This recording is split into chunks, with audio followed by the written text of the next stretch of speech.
Hello, welcome to episode 148 in this series where I'm programming an NES game live on Twitch.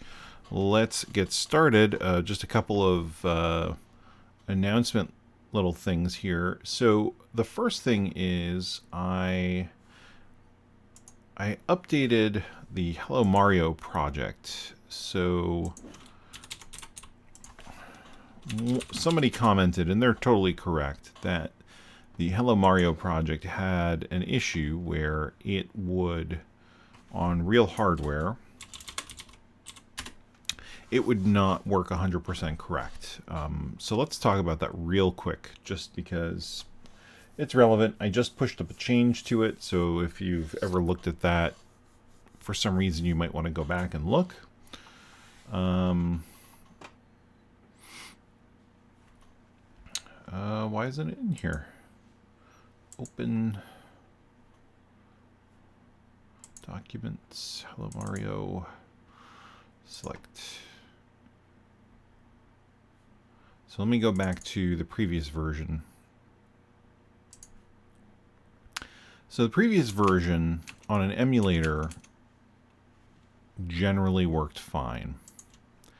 And I'll launch Messin and change something and show you why it worked fine. And then we'll talk about why it doesn't work fine on real hardware.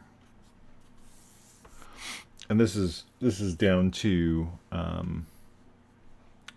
something I should have thought about in the beginning, something to be aware of when you're developing. So, all right. There's an option here for default power on state of RAM, or for RAM. By default, it's all zeros. So when you run this Hello Mario, let's actually rebuild it using the original code. When you build that, you get Mario on the screen with the blue background.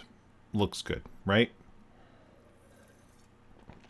On real hardware, though, the NES doesn't zero initialize the RAM for the whole system. It just powers on. That's it. And the RAM state is essentially kind of whatever it is, depending on how it powers on. I imagine that there's some sort of electrical engineering explanation as to why it gets the values it gets. My non electrical engineering explanation, hey Deadeye, how's it going, is that when it powers on, however the electrons kind of find themselves in the RAM at that particular state and time, is you get, those values for the bits, which gives you a random set of values. So you'll see it actually says random recommended for development. And what that means is that if I then reload this ROM, you get this actually slightly more interesting, but also a little bit crazy background.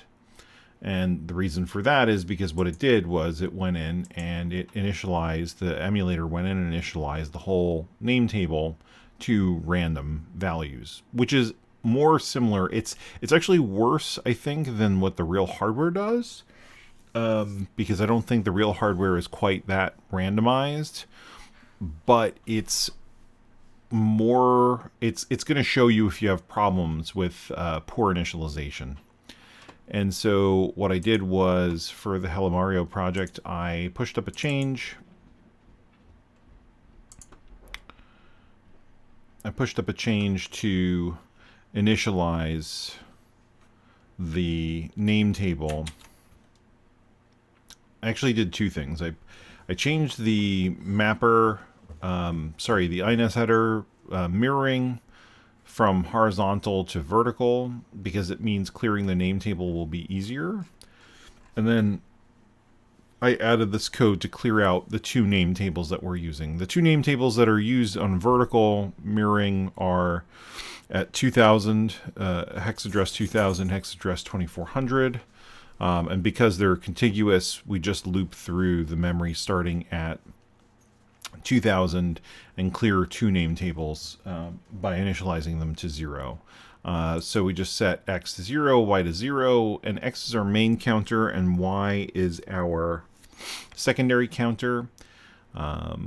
There are 1K of bytes, 1024 bytes in each name table, and x can only count to 256 because it's only a byte. So if we do that, I know the answer is 4. I'm showing the answer is 4, right? So it takes 4 counts of 256 to zero out the background, the name table, just one of them.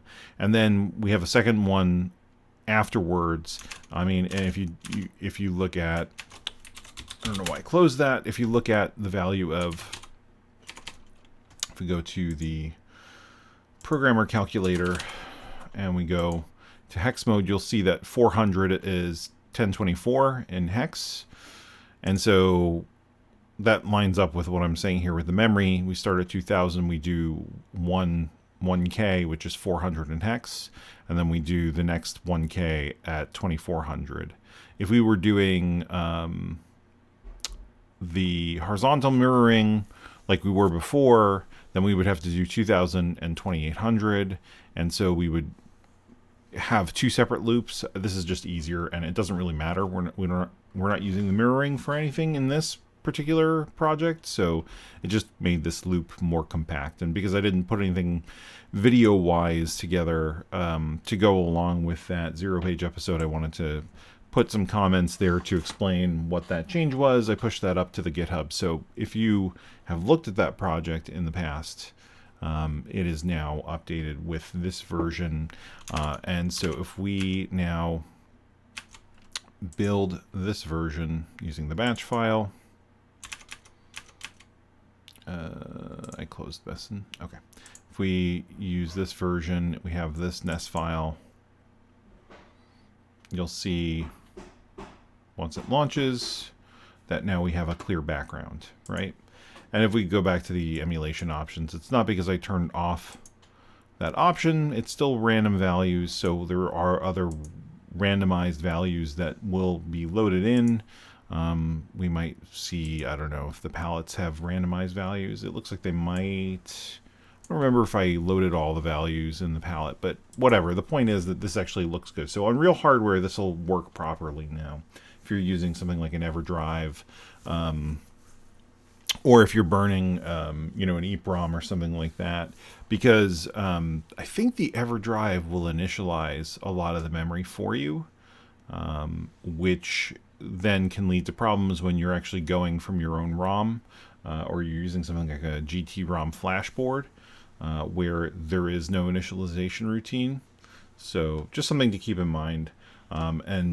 Before I started the recording, I actually realized that I had the same problem with the shooter.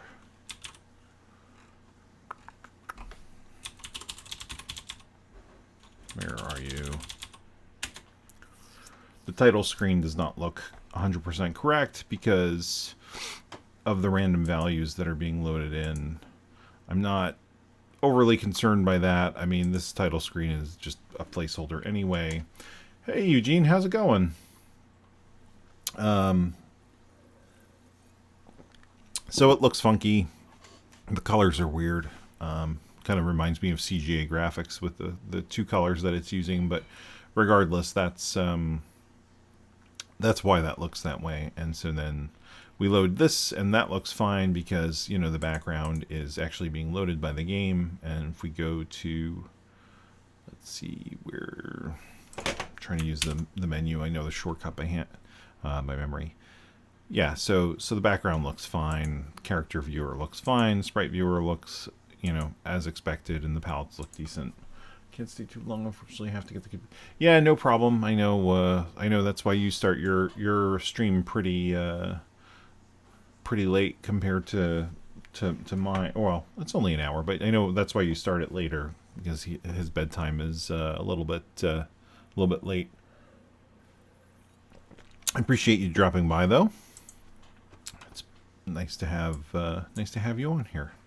So I wanted to start by fixing a couple of things, because when we made this change to the scrolling,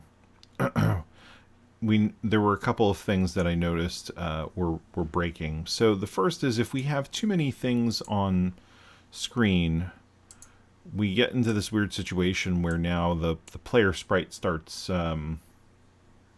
blinking in a weird way. So already looks better than Stinger.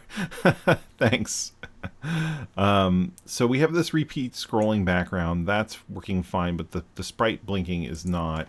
And then when we're done with the repeat background, you'll see that this looks very similar to the correct background. Ooh. I need a mute button for that. Excuse me.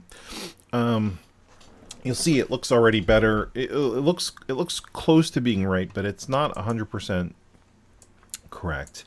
So we got to figure out what's going on there and why the background is off. My guess is it's just some sort of calculation that's just slightly off from the way we change the maps and the map loading. So it looks like, let's see. So this should be. That should be 8 tiles here. 1, 2, 3, 4, 5, 6. So yeah, so this part is right, but we're not starting at the right location. So if we shifted all of that back, then I think everything else would fall into place. So let's figure out why it looks like what's happening is, I don't think we're starting the load in the wrong place. Like, I don't think we're loading here, because if we were, then we'd have this not be the correct tiles. I think what's actually happening is that we are loading the tile data offset by, this would be, how many of these would that be? 1, 2, 3, 4, 5, 6, 7, 8, 9. So it's off by 9 bytes. I tried out this Mute Mic app for a bit, but didn't test it enough that I can recommend it or not. You said a hotkey. I think the default was Control Alt. Oh, that's a good suggestion. I'll have to look, because it's funny. It doesn't really happen that often, but when it does, that you need to mute momentarily, you're like scrambling to find where the mute is on the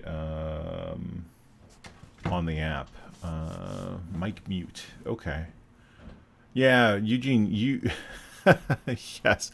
Yeah, your mic has a power, like a power switch on it, or an on-off switch. This mic, I'm gonna take it off the stand for a second. It's more of a condenser mic. It's back when I was doing more audio recording. Sorry for the buffeting noise there. When I was doing more audio recording, I picked these up because they were on sale. I picked up a pair of them so I could do stereo audio recording of like acoustic instruments. And so they don't have that feature. They have some other stuff that they can do. But yeah, that would be handy here. I bet you could probably even get like an inline XLR, like an inline cable switch or something to cut the audio. But I'll look up that plugin or the app, Deadeye, see if that works. So yeah, so we're off by 9. Let's do that later. I set the mic volume to 0 once. It took me 30 minutes to find out how to undo that. Oh. Yeah, that's no good. Is it because it has its own internal volume control that's separate from the one in OBS?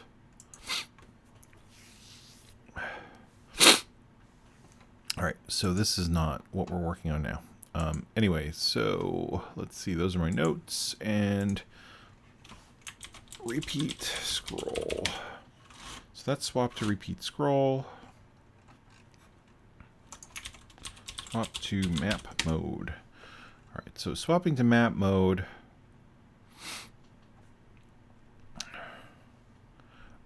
I don't know what's going on. It could be allergies with the weather finally warming up here. We had a really nice set of few days here in a row, and it's definitely possible that things are starting to get opening up and whatnot. I always kind of, the change from colder to warmer weather just always kind of affects me. In the past, when people weren't wearing masks, I would inevitably always get cold during this time, and then vice versa. When it would go from being warmer to colder, I'd also get a cold, like as some sort of sinus congestion just from that. So yeah. Nothing serious, thankfully. I've been lucky to. I mean, I haven't had a cold in a long time, actually, with everybody wearing masks and not going out and seeing people. One good side effect of that, I guess.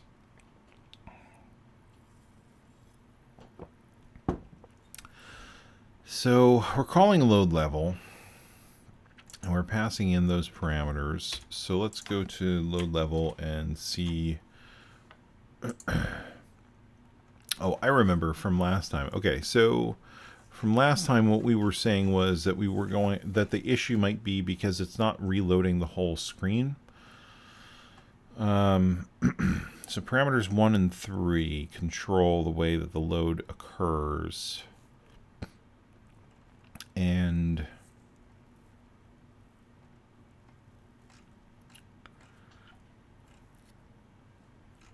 what I don't remember, though, is what I said. It's been too long since this is one of those things where, I mean, it was hard, obviously, coming back after the long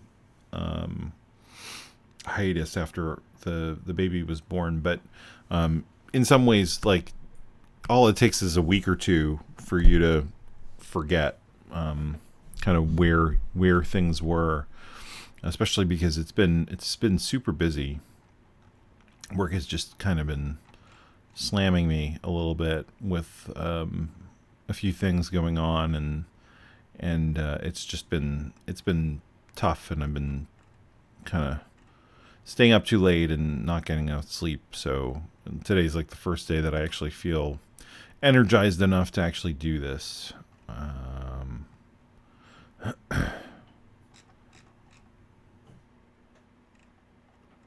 So if I remember right, what is happening is there were a couple of places where we were loading tiles, and in one case we are loading the entire screen full of tiles, which is like when you load the level initially. And there is another case where we just we load one row and then continue on from there. So let's see. So if we're loading the full screen, then parameter 3 is 0. In this case, we've set it to 1, so we're jumping away from there. I wonder if it has something to do with the way that I'm changing ROM. So ROM is being set to 0 here. And max rows. And then shift left, roll left into row left mem. But if that's 0, how does roll left work? How have you guys been doing? Have you been doing okay? Any fun games you've been playing? Or I know, Eugene, you've been playing a bunch of stuff. You were playing BioShock. How are you liking that? I haven't been able to tune in to your streams. I was lurking a couple times, but I couldn't stay on for too long because I really had had a hard time concentrating because I was getting too interested in what was going on in the game. And I have that collection. It looks really like those games look really good. And I bought the collection because I wanted to be able to play those games at some point. But I'm also like awful at playing any sort of scary game, and so I haven't opened it yet because of sort of like what's the word, preemptive fear.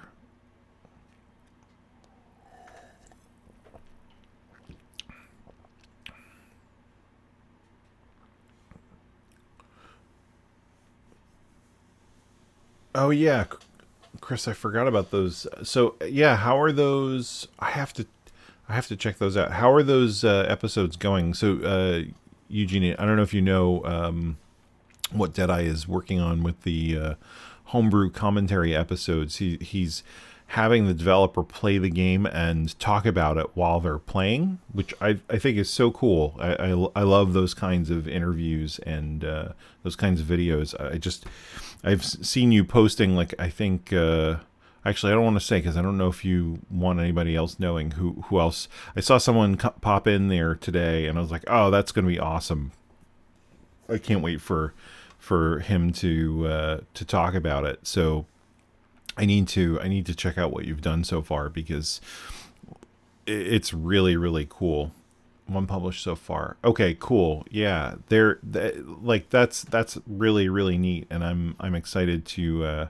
I'll have to check that out because I've been mostly just listening to audio stuff right now because of, like I said, being kind of busy and also trying to listen to stuff that's not going to take away my focus.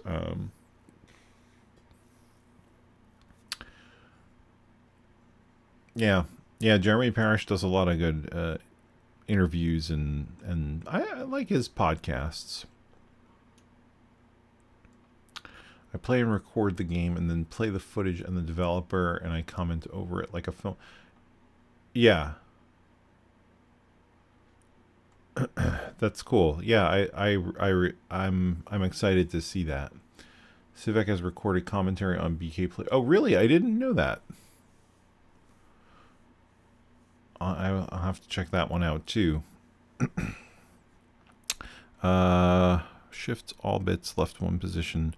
So why am I shifting this address when I just set it to 0? ASL shifts. Oh, because of the carry bit. Right, okay.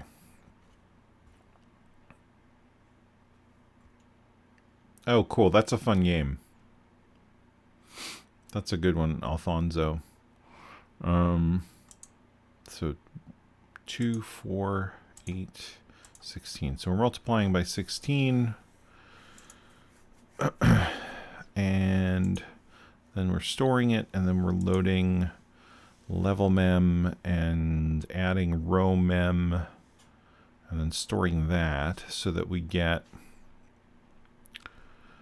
our offset. So the offset is 9 bytes too small.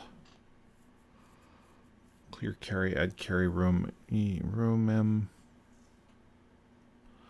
+1, store a, increment row mem +1, load a, level mem +1, clear carry, and yeah, okay, so that makes sense.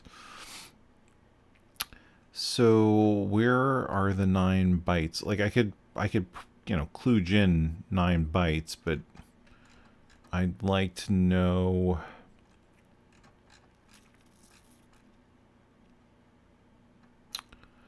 where they're coming from. I guess, yeah, you know what? They're probably coming from, at some point we added 2 things. One is like 5 bytes and another is 4. If I'm remembering correctly. Back when we were exporting the new information.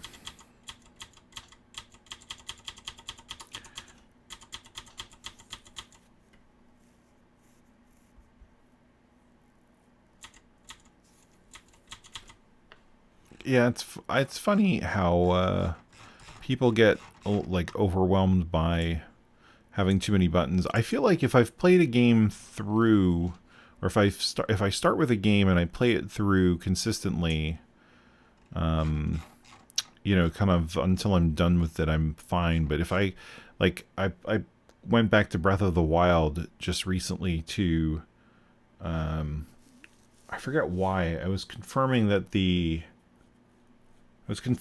I forget what made me want to confirm it, but I was confirming that my save game was valid and that I had all the DLC and my stuff saved properly. And I was like, oh man, I don't remember how to do anything in this anymore. Like I couldn't remember which button was jump and attack and stuff like that. So from that perspective, it's a lot harder to go back for me. But you know, if you start with it, it's generally I don't find that I have a problem. Certainly easier when you have only two buttons. But all right, I just want to confirm. I feel like it's not just 9 bytes. I feel like it's like variable, and it just happens to be 9 bytes. In this case, that we're writing out, like we're writing out a count, and then the count is 4, so we're writing out a few things, and then or 5, and then we're writing out, you know, 5 things or something like that. Because we did change the map format to support these dynamically generated meta tiles. Can get used to controls, but it's not real intuitive to me. I've been playing Astral Chain. Oh, cool. How is that? I really want to get that one. A while ago, I had gotten the European Collector's Edition of that, but then I sold it off because I wasn't playing the game, and I was like, do I really want to be sitting on something that pricey for a game that I'm not going to play and that I don't even know if I like, and it wasn't anything that I was like. I think there was an art book. I think that was all. There might have been a soundtrack CD too. I don't remember, but it was like a bigger box, and I was just like, yeah, I'm kind of done with that. Astral Chain is fun. Love the style. Well, that's cool. Yeah, I mean the art style looked great. I was curious to actually play it, but I gotta set aside time for it, and then before things got crazy, my daughter started playing Super Mario Brothers at a friend's house on their NES Classic. So I set that up on the TV down here, and she was having a great time playing, taking turns with my wife, going back and forth playing, and just having fun playing the game, and you know, and then that was the tweet that I said the other day of. You know, they had it on their TV through the NES Classic with a third-party wireless controller, and it was stretched into 16:9. I was just like, oh, this is awful. But you know, they were having fun, so I didn't say anything. My wife was proud of that. I didn't say anything.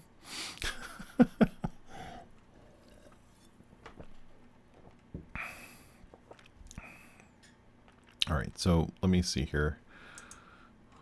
What am I? I'm just scrolling back and forth. Okay. So there's an attribute count. I think, but I don't think this accounts for all of the bytes. Let's take a look.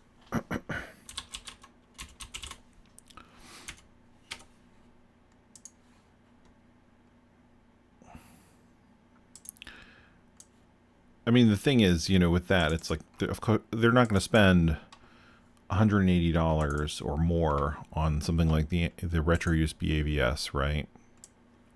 And then find a real cartridge or a flash card or something like that. So, and nor should they if they don't want to.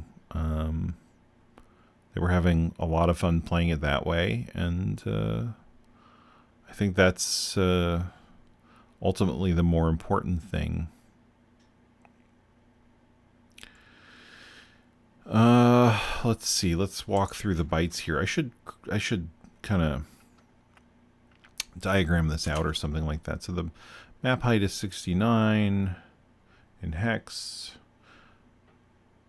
Oh, cool. All right. Well, thanks for dropping by, Eugene. And yeah, we'll see how long I'm streaming for. But I appreciate you stopping by. Thanks. So we have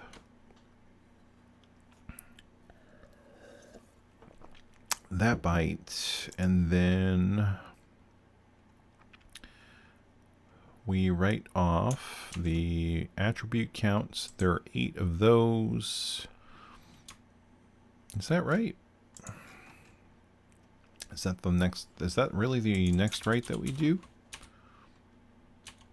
Yeah. So we So we write the count, and then there are 8. So 1, 2, 3, 4, 5, 6, 7, 8, and then there are 16 palette entries. 2, 3, 4, 5, 6, 7, 8, 9, 10, 11, 12, 13, 14, 15, 16, and then we have another 4 palettes, and then, or another 4 values for this. Is that the sprite palettes? Yeah. And then we have another lookup, and that's 8. Map lookup count, and then we write out the map lookup. 1, 2, 3, 4, 5, 6, 7, 8. And then that is the start of our map data, and then we're done. So it's possible it's the map lookup data that we're not accounting for, because that definitely wasn't something we had before.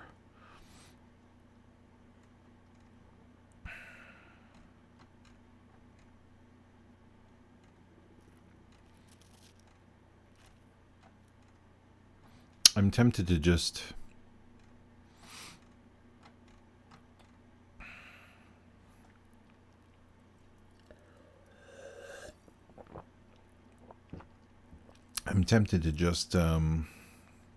sort of throw it in there and see.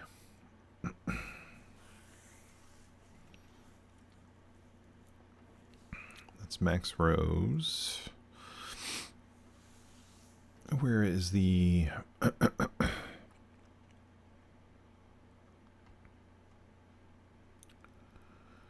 that's the metatile lookup count in temp.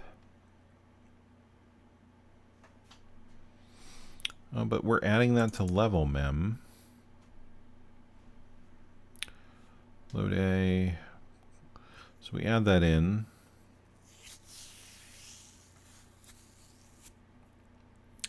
Load A ROM mem, clear carry, and 1. Okay.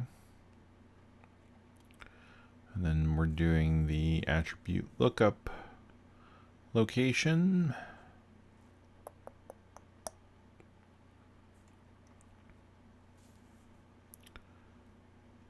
And then we update the palettes after we clear the latch, and then we find our start position in the map using the row mem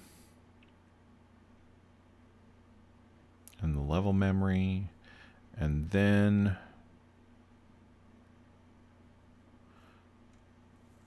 but we only do that if we're not loading the full screen. If we're loading the full screen, lookup is 0, and then we calculate the lookup data starting there. Yeah, see, the fact that we're doing the lookup stuff here, we might want to move that. We might want to move that to load level mem, Store ROM. We might want to move that because it actually matters for both. I'm not sure why.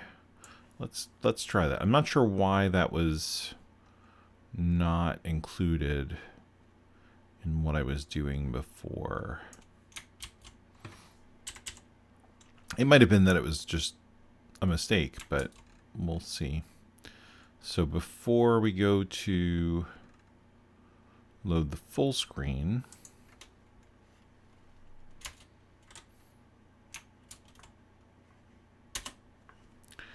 we're going to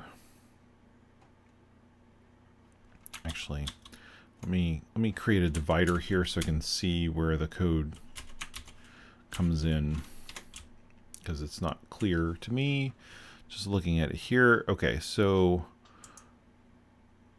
this is the end of the sprite palette loop, and then we're going to load A with 0 and initialize lookup, and then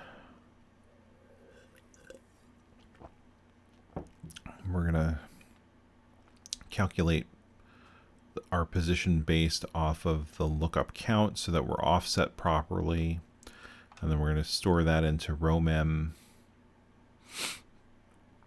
And then we're going to either load the full screen or not. I'm like 50-50. That'll just fix the problem.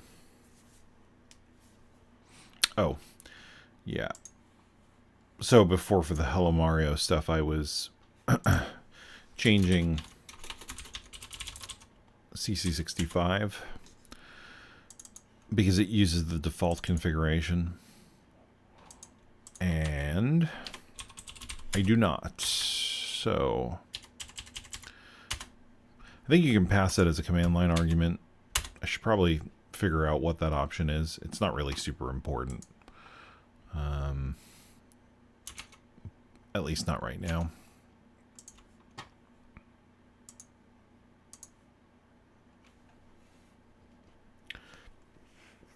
Okay, so nothing broke. That's or nothing immediately broke, so that's good news. If we get this working, we'll figure out why this is occurring when there are too many sprites. It's something to do with some sort of data being overwritten, because we have too many things being attempted on screen.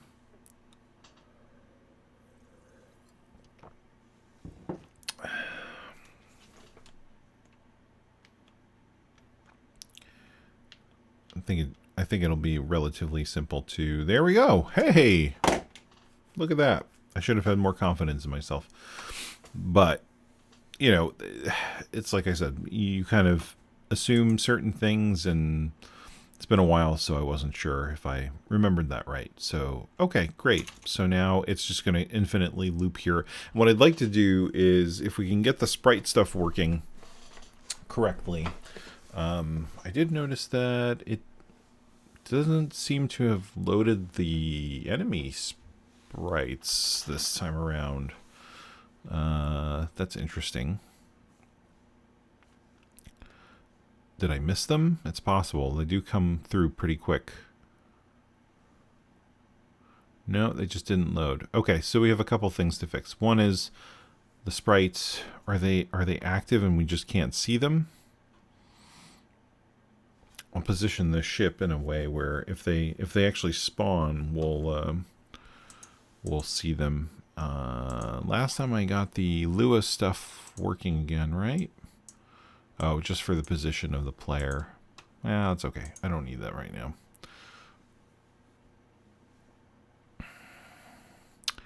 Let's see if they actually spawn.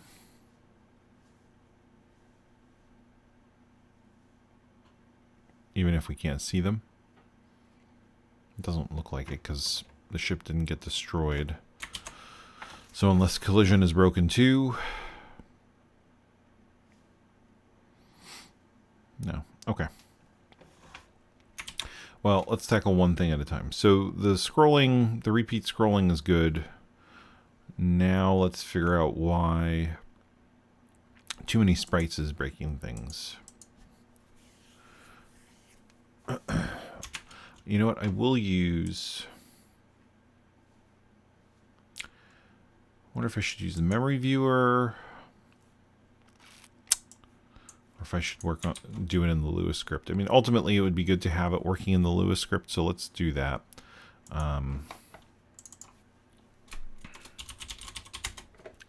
So objects is at 500.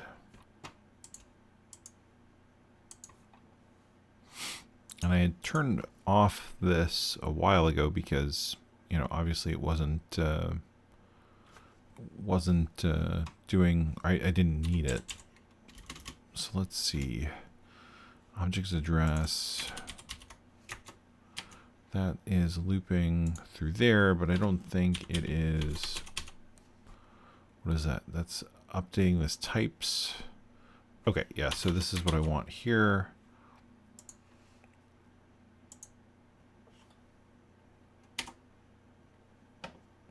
Oh, that's interesting. What are those negative ones?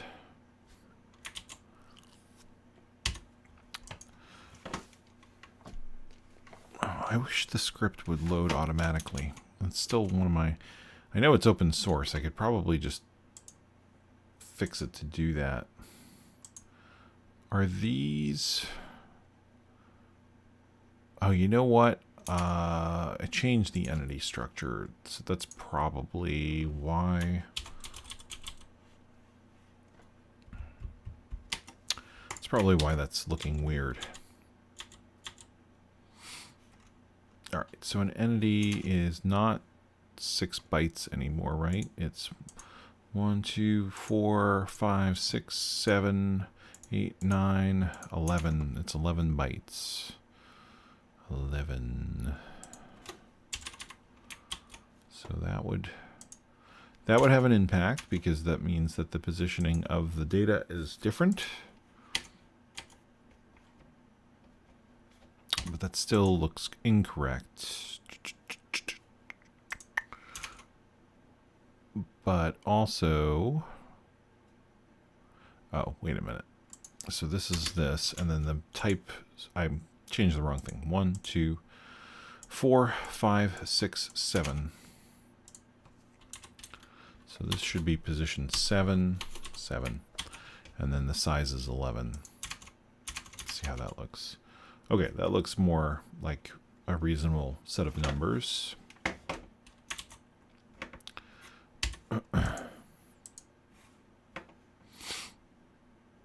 And then what are the max entities? I don't remember. Max entities 15, 1, 5 in hex, not 1C. Yet another kind of tweak we had to do.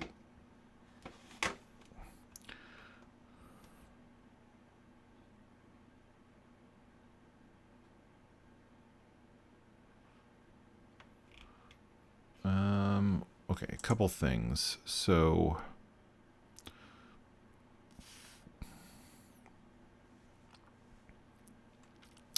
types is empty to start. Why is it inserting? Why is it inserting an empty comma there, or a comma with nothing before it? Types is empty. Oh, right. Yeah. Okay. Because it's empty. Right. Obviously. So, but the player is entity 0, isn't it? And the player entity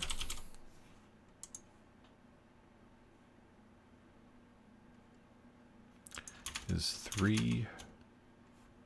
So where, let's go to the memory here and see what is going on. No, don't search for 500. There we go. 1, 2, 3, 4, 5, 6. Did I miscount? It's possible.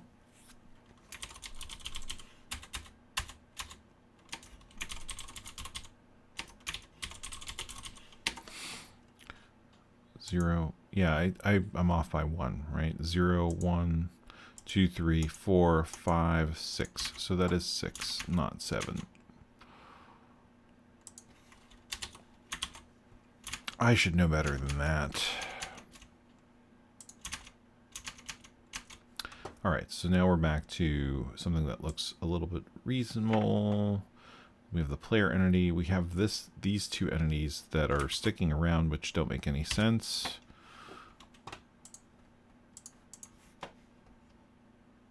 We have 3 and 4, and then we've got a bunch of those other entities that are coming in and going out of existence.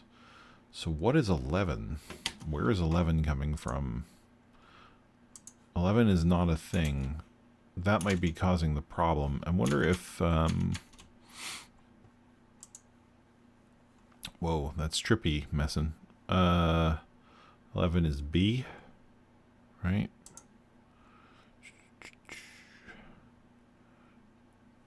Let's do this. Number of columns. Oh, I can't adjust it to whatever I want it to be. Okay.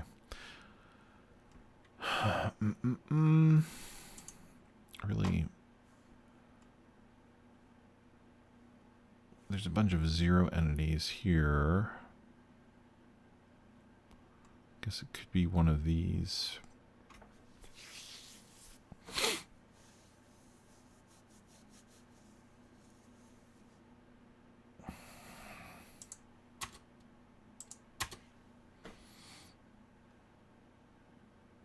I mean, if I'm wrong, it's just, well, restart the game.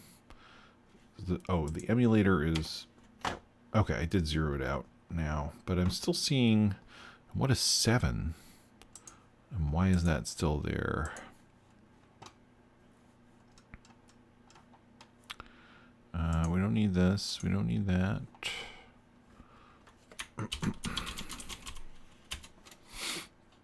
A spawn point, but the spawn... Did we not spawn enough things to despawn the spawn point? That's possible. That still doesn't explain why it would behave that way. So that's the player, and then this is the spawn point that should not be there. It's still giving us that weird sprite flicker. And that's coming from the fact that it's rotating through, and I guess not rotating through properly. Where?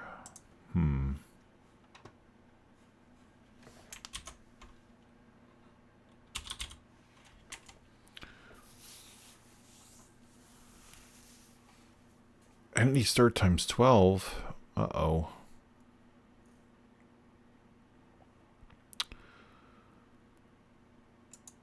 But that's not the size, right? The size is 11. Didn't I say that when we... Yeah.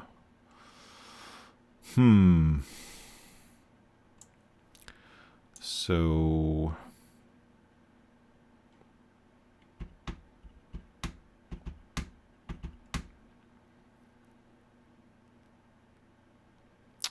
Although that doesn't appear to be... Where is it calculating that?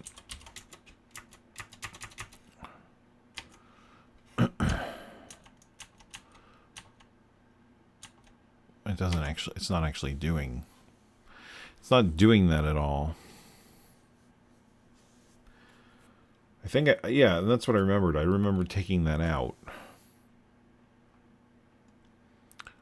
So then it goes into draw sprites.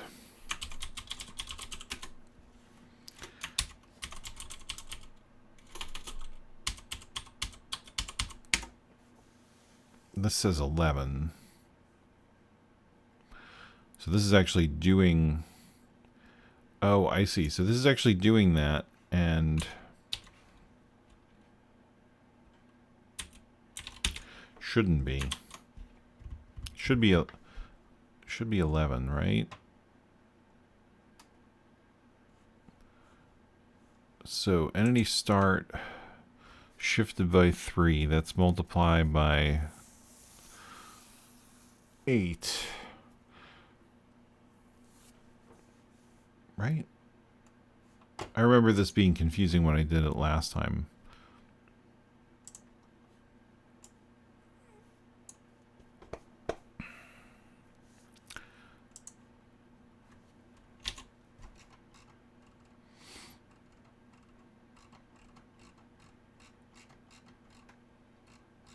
I'll have to put some better comments on this because I don't remember. All I remember was being frustrated by how this was not working the way that I wanted it to. 2, 3, 4, 5, 6, 7, 8, 9, 10. Yeah, so it's definitely 11.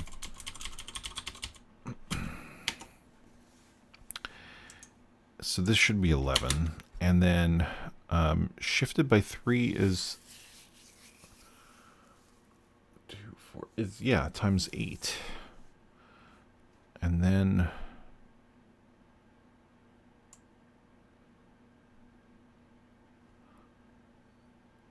9, 10.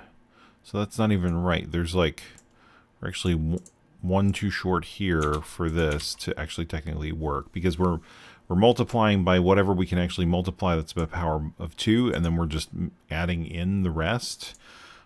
Because there is no actual multiply. There's the bit shift. But in draw sprites, this is multiplying by 3 to get 8. And then we're getting 9, 10, 11. So that is actually 8, 9, 10, 11. Yeah. So that is technically right.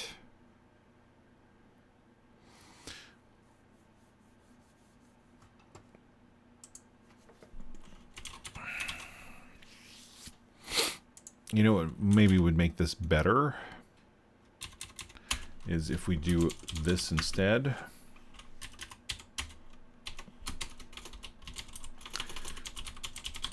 It doesn't change anything code-wise, but then it's a little bit clearer that we're actually doing this, right? Because we're doing our shift, and then we're doing the entity start added on. Now, is it possible we're overflowing and that's what's causing the problem? We have too many sprites, and then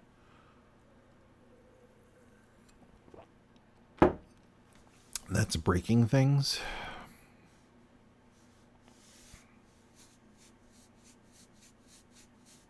Could be. Let's see. If the entity start, there are 64 possible. I mean, actually, well, so how many objects did we say we could have? We could have 15 objects, which is what? 16 plus 5. Is that 21?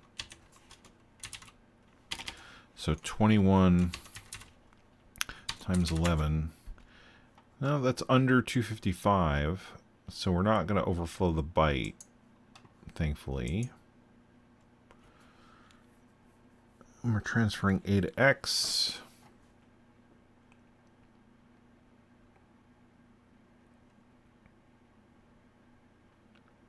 I'm just surprised that the despawn isn't occurring. So the spawn points are what cause those sprites to appear on the screen.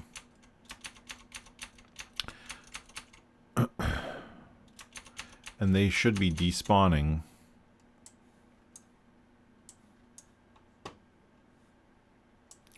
Properly. And then by despawning, they are... I gotta restart Messin. It's not happy right now. By despawning, it then will check back with the spawn point, and when all the spawn entities are done, it should destroy the spawn point itself. It doesn't do that until the entities are destroyed, because we want to keep track of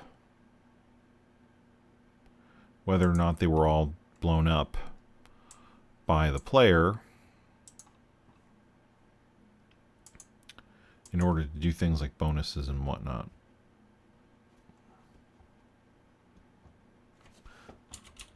Let me slow down the emulation for a second here, and let's see if we can pinpoint when we start seeing a problem with the sprites. Oh, so only the player sprite is doing this? Or is it just because we're dealing with all the same kinds of sprites that it...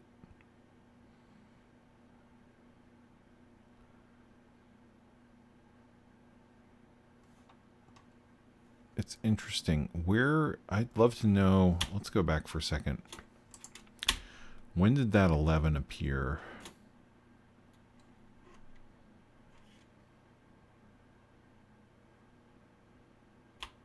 There it went from 0 to 11. This entity system goes to 11, but it should not. It is not an amplifier. So let's see if I can watch that go to 11 and then... No, there are too many. There are too many things going on. 0, 1, 2, 3, 4. Well, let's have it go so I can. Okay. 0, 1, 2, 3, 4, 5, 6. Oh, that's 66. So 500. Well, I do need to do the calculation of 66 in hex, because that is, well, that's, what is that? That's 64 is a 22. I'm going to check my math because I don't trust myself right now. 22. No, 42. 42. See, that's why I checked, because I thought I was right, but it's 542. So this is the beginning. So 0, 1, 2, 3, 4, 5, 6. There is our 0B. So let's rewind.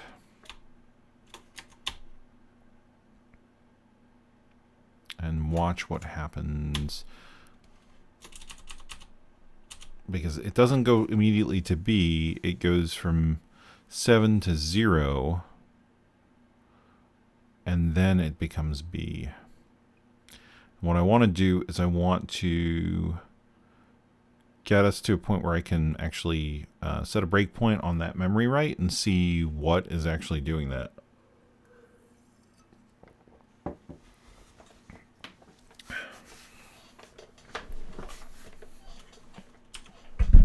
Speed this up a little bit. There it is. Oh! It's like blink it and you'll miss it. It's real fast. Alright, so 7. Let's put a... Here, hold on. Pause for a second.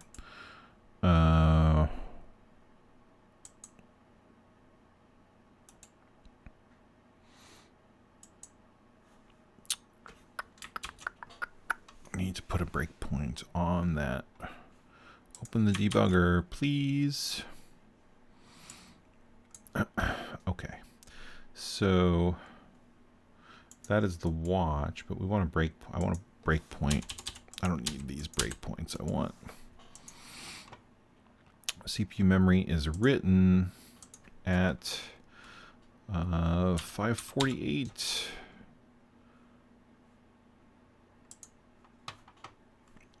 Let's see what's actually causing that write.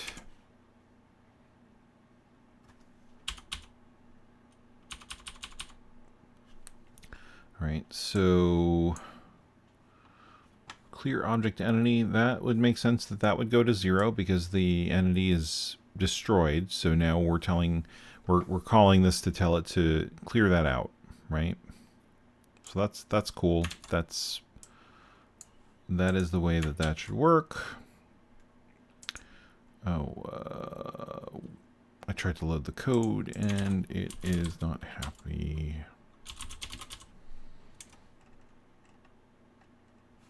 Where'd my...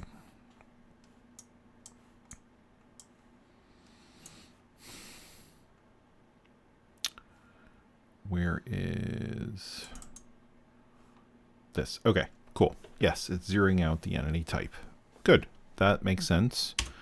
And add object entity. T4 is 11. But why does it say, why does it think that there's an object there with a type of 11? Oh, is that a palette swap? I don't think so. Palette? No, because I got rid of all of those, so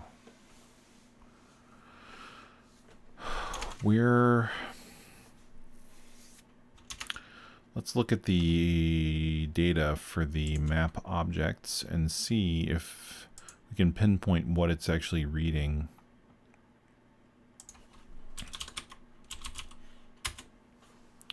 Because there's not a ton of data in here, and that would be a pretty specific thing that it would be looking at to give the value of B. But interestingly enough, I don't see, let me see, 0B. What is the format here? It's like hex byte, 0B. There's a special syntax you can use to search, and I don't remember it. Let's bring up the help.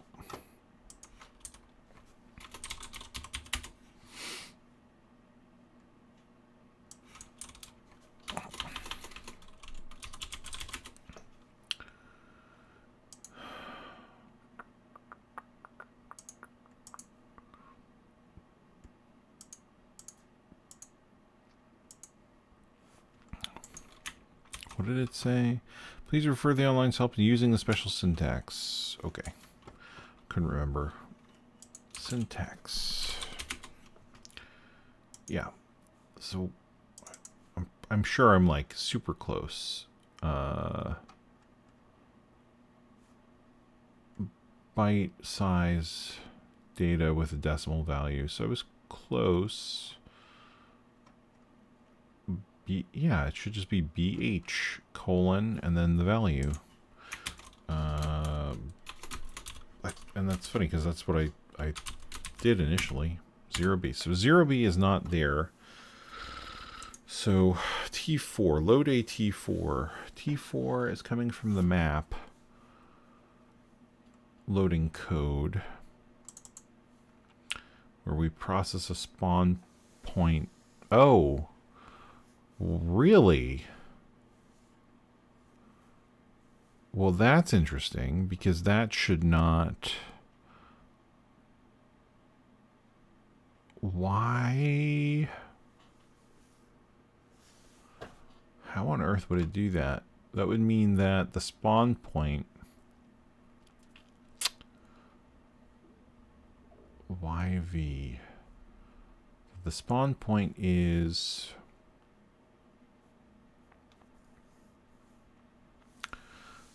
somehow incorrectly spawning this thing. Is it because it's...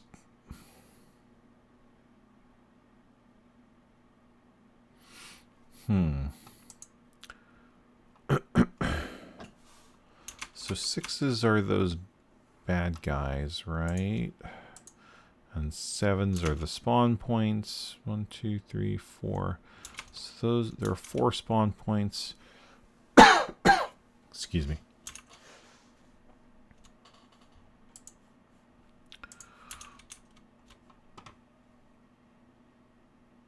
X is at 42, which would mean that it's probably...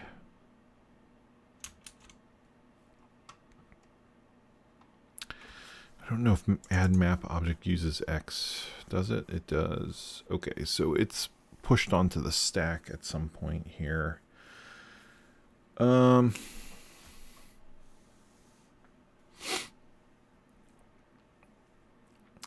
what's happening is,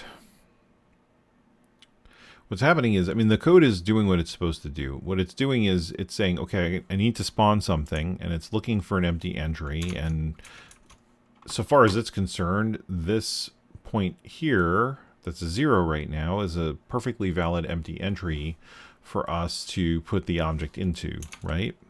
But the value of what it's trying to put in there, it doesn't make any sense. I'm not sure why. I'm not sure why the spawn point is trying to put a value of B in there when there are no entities.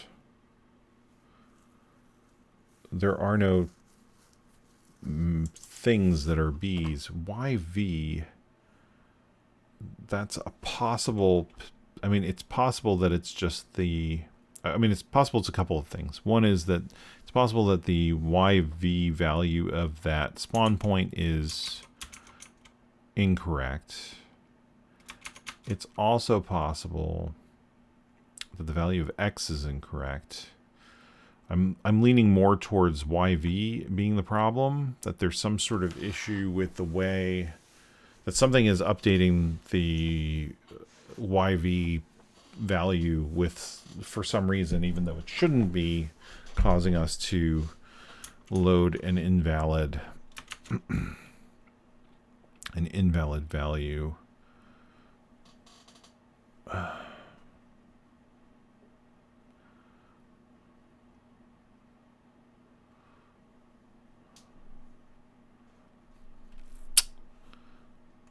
But why on earth? Well, okay, so let's go back for a second and look at this. Let's put a breakpoint here, because I want to come back after we've popped everything off the stack. So the good news is everything got popped off the stack properly. Obviously, we just added an entity that is going to have a value that doesn't make sense, but that's okay for the purposes of what we're trying to debug right now. If we look at the X value, it is itself B, which is a strange coincidence, but seemingly just that right now. So if we're at 500 and we go to B, transfer X to A, 2A is not a value that makes sense for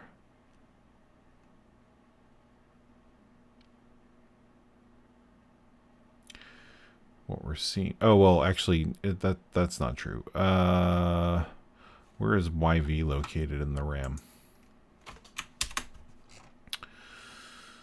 YV is 0, 1, 2, 3, 4, 5 bytes in. So 0, 1, 2, 3, 4, 5. So, and it says that this was updated. So something is updating this value.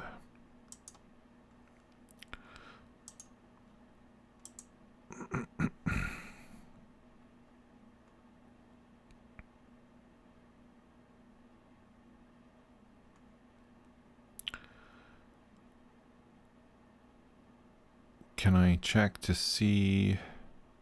I guess I can check to see if the address is. I can say 510 is equal to this. Invalid syntax. Oh. Yeah, you can't use C hex syntax, right? Okay, so the condition is to when this is written to this specific address and 510 is equal to B, then we will break. So let's reset the game because that is what we're looking for here. I don't care about that breakpoint right now. I don't care about this breakpoint either. Where's my script? Where'd that go? So when the YV gets written and becomes, oh, no. That didn't do what it was supposed to. Objects 510. Address 510. 510 equals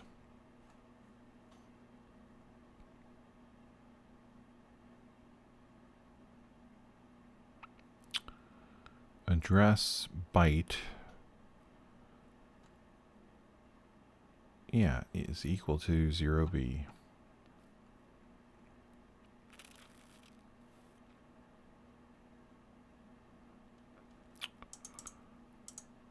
Really?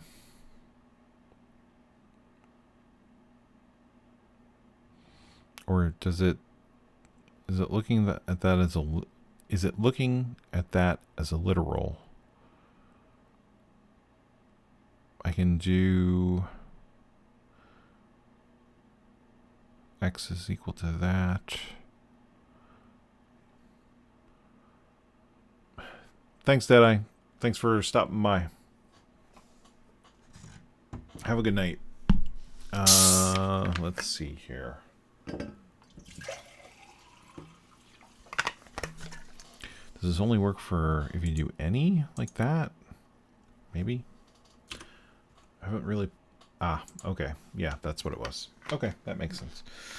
I thought maybe you had to, you could specify and narrow it down to just the address that you want, but basically I'm saying any address where the condition is this. So, all right. So, really, why would that be? X is 16, which is 10. Process a little bit. Store A.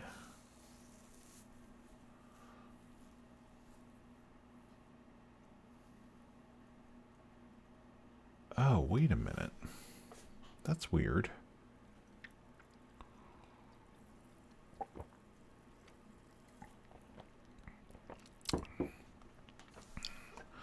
Is B one of our table lookup values?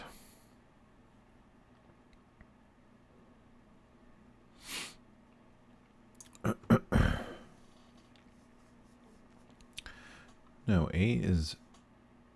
Wait, is it already that value? I'm confused. What are you telling me? It is that value already. Or it became that value. But how? Yes, I know. Thanks. You're not helping me.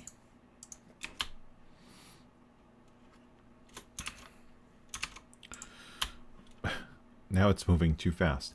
All right. All right, I have the breakpoint set. So as soon as that gets set to 0B, it should... Okay, it is set to 0B, but it's not clear how that's possible because we're not doing a store. We're doing a store here. I guess that's doing the store here, but why is that setting it to 0B? It shouldn't be because the value in A is D0. Store A and is xpos x, right? So like if I do that,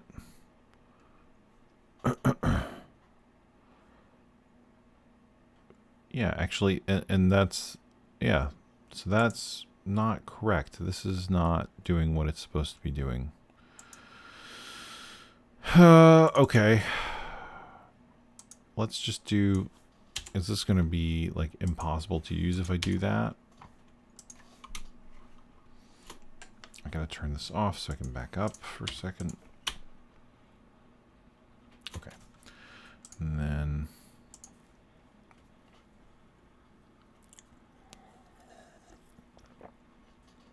process spawn point.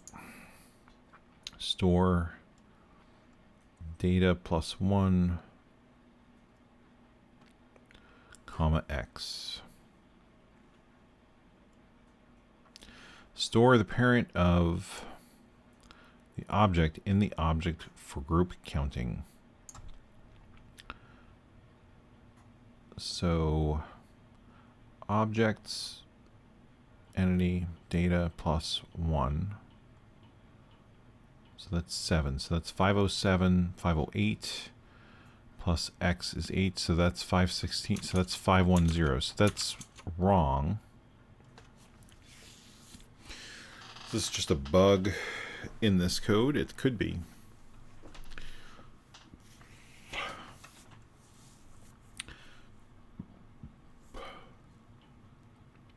So coming out of add map object,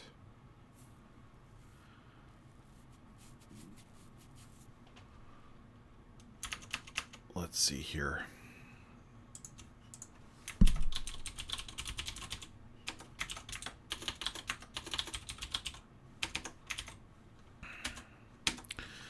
Coming out of that, T1 is the index of the object that was just added. So we push A, we transfer X to A and push A.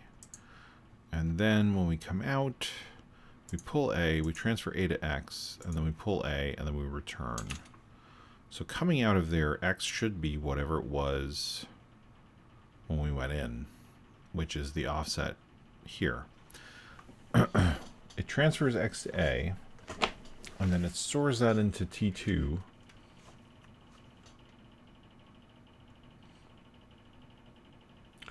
So that's A4.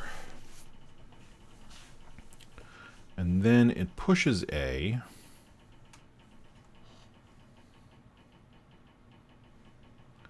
Why did it do that?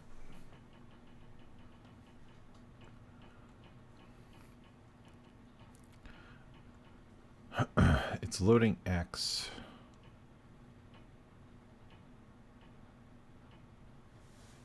Store the parent. That logic seems weird. I'm sure it'll make sense in a second, or I'll understand where it went wrong in a second, but store the parent of the object in the object for group counting. So the parent should be the entity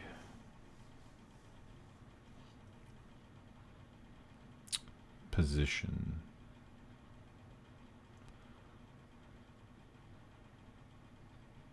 And X is T1, which is the entity that was loaded, right?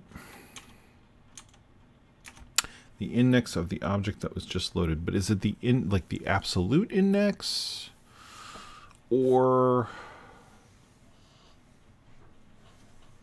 yeah? So it's the real index. How does this look here? I wonder if it's because that could be. So it could be that we couldn't add the thing properly. And so we're coming out of this and we're having a problem because we're not accounting for it correctly. Like if let's say we come in here and we find that there is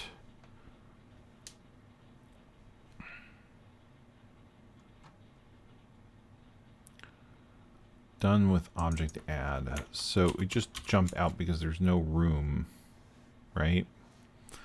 Then T1 is going to be whatever T1 was.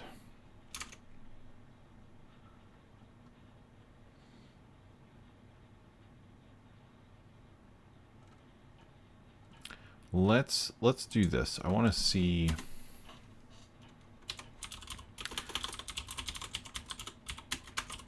going to add a NOP here because I want to put a breakpoint, because I have a feeling this is what the problem is, and we can't add the object, so then when we come out, the index is literally whatever was in RAM. And that's what we're trying to use, and that's why we're overwriting the wrong location. I'm pretty confident that that's all that we're dealing with here. Of course, don't take my word for it. I can't remember to put colons in the right place. All right.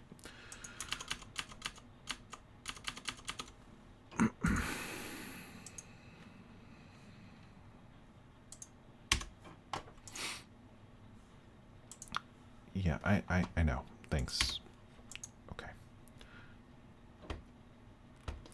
So let's find this, and we're going to put a breakpoint here. And let's speed the emulation back up. Oh, we've already hit it. Really? Really?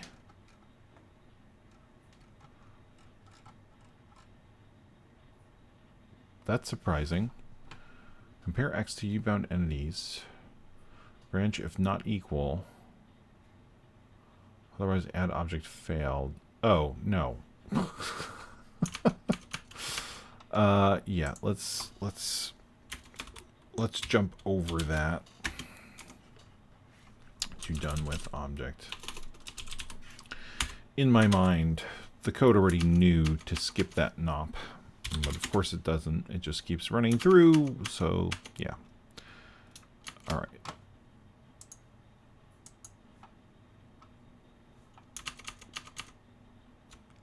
Run this. Run that. Run that. That's the old breakpoint. Here's the new one.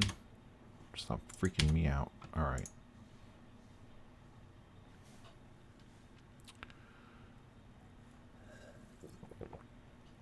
All right, there it is. So, and T1 has the value 8 in it. So the problem is that we come out of here and we assume that T1 has a valid value in it because we're not checking for errors, right? So we've hit our limit of number of entities that we can add, and yeah, so that makes sense. That's why we're adding this 11 nonsense. So what we need to do is we need to load A with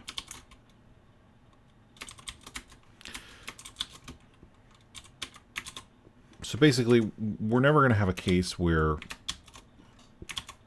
T1 would logically have FF as a value that would be used. So what we need to do here for the spawn point is come out of this and do we care about the value of A until no. So we're going to load A with T1 and compare it to FF and branch if equal to skip group processing.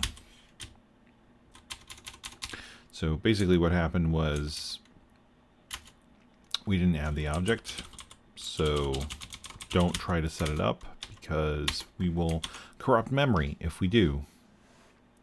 Actually, we could just use the same label. We don't need a separate label for that, right? Okay, so we were corrupting memory. That makes sense. That's what that felt like in watching this happen. But as you saw, tracking it down, you just got to kind of unravel it, right? And that's how most of these problems end up getting solved. You just start by asserting, like, what are my assumptions about what's going on in this code? Are the things that I think are supposed to be happening, or is it something else?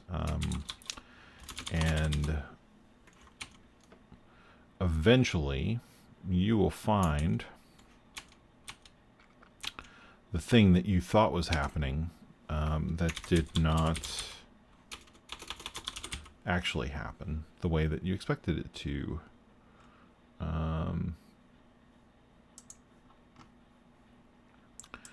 Which can be hard to track down in a large complex system.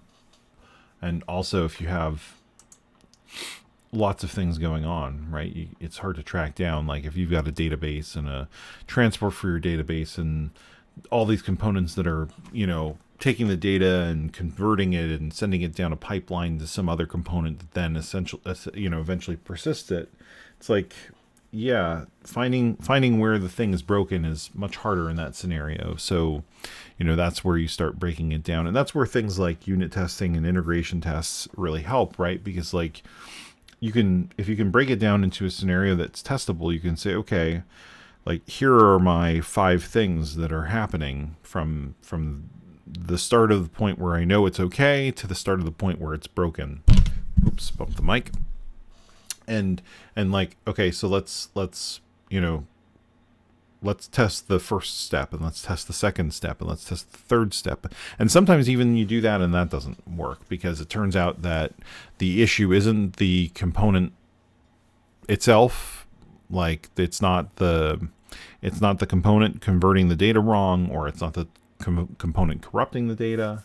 It's like you called it the wrong way in one of the modules, and now you've got to, but you want to establish that sanity, right? You want to establish that the issue is, you have to establish what the issue is.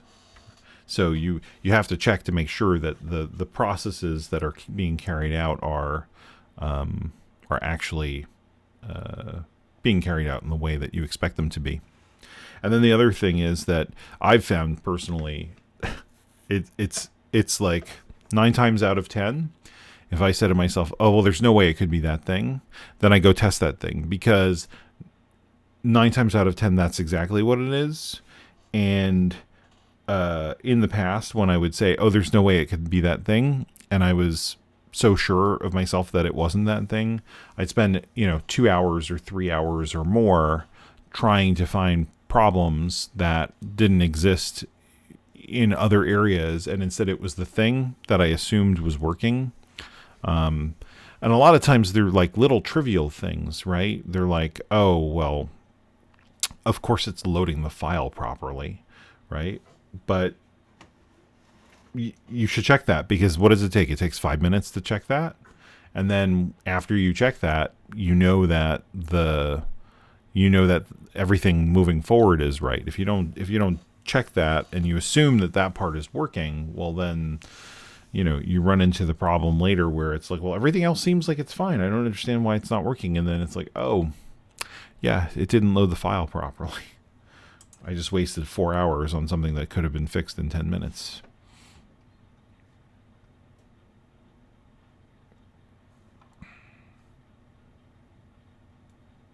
All right, so we hit the breakpoint, and we're going to tell it to store that value into T1, and then we're going to compare that value, and we're going to branch because we are done. We don't want to set that. Interestingly, we're still getting that flicker, though. Let's go back to the script and take a look at the entity list, though. Let's make sure that we're not getting any of the corruption that we were getting.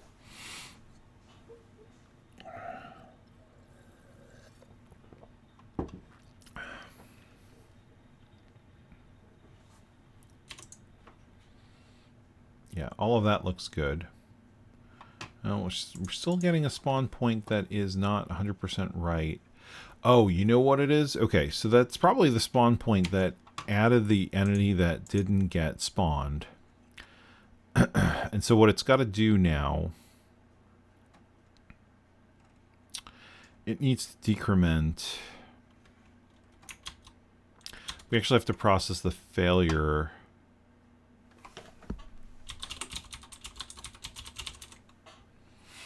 We have to process the failure in a way that actually causes this to despawn.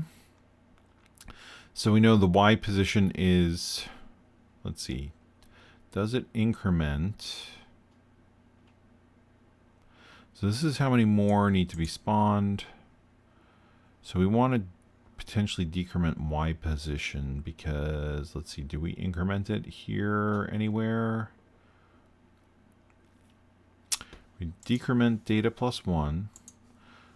Well, no, that's going to be the maximum number of things. So we want to decrement objects entity.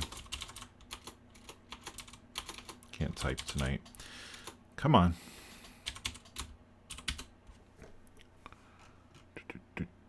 Y position X. Right, so we want to decrement that because we didn't add the thing. It's never going to despawn or get destroyed, which means that it's never going to decrement or decrease this Y position value. So yeah, so then we're going to be stuck with this thing never going away. We don't want to change this because it's possible that, you know, some sprites will go off screen and allow us to spawn more. But until then, you know, I'm doing this here. I totally forgot. I added the make to this, and then here I am running it manually. All right.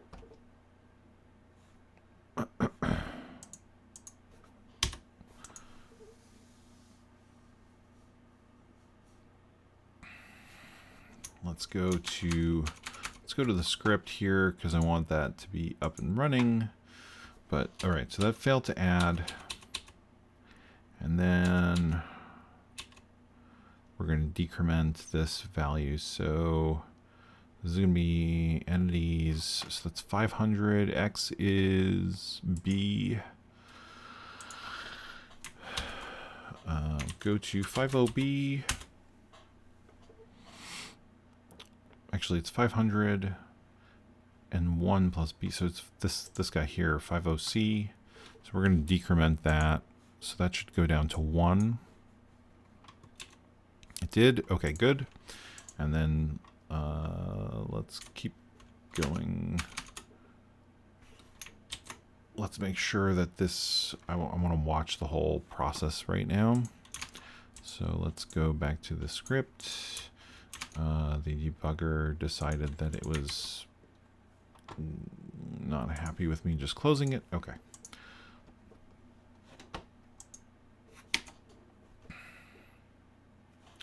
So far, that is all looking normal again, or still.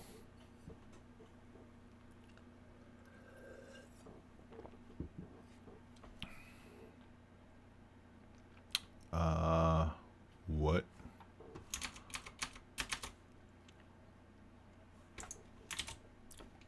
That did not behave the way I wanted it to.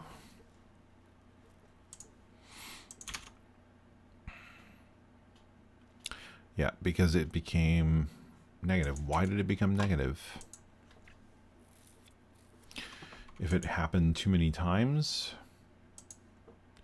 But did it fail twice?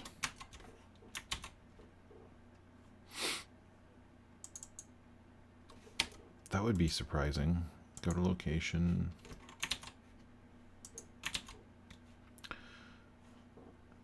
I didn't see that when we were running it before, so that's a little bit surprising to me, but I mean, it's possible.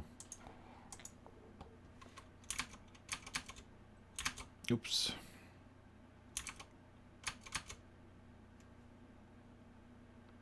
So that's the first time. It doesn't happen again. Why? Let's go back.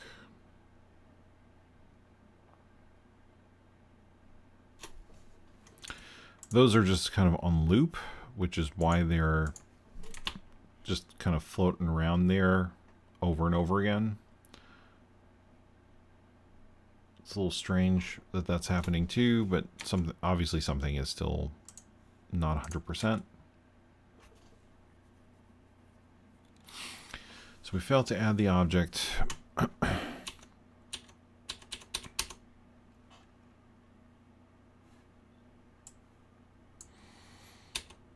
So we load it and we compare it.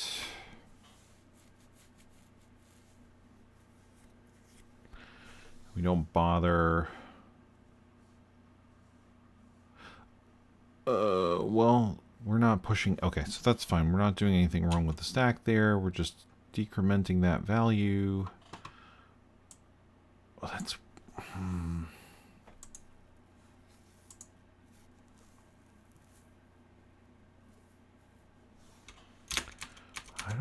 I don't know. So that goes from 2 to 1.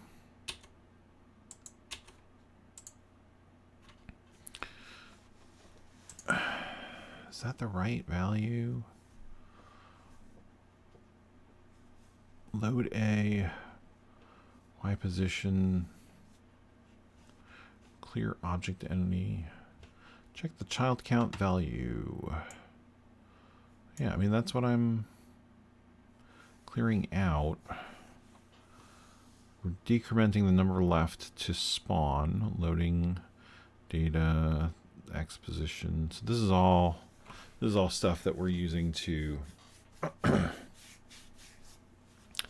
spawn the thing. This is the type. T4 is a 6, which is fine, right? Yep, that's fine too. And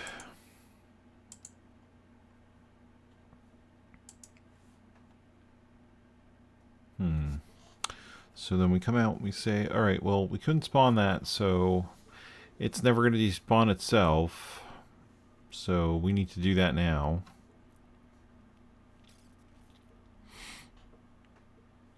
But somehow that made things worse, it seems.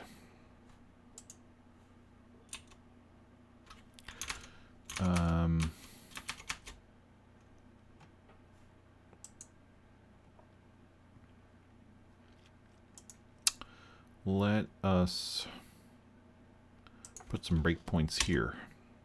So this is 0, so this is going to get rid of this spawn point. That one's 3, so that one's okay. F8. That is definitely not okay for this. F8.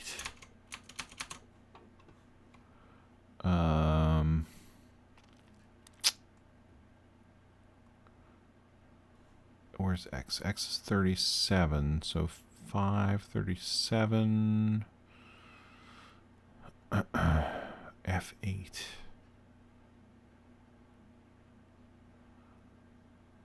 Huh.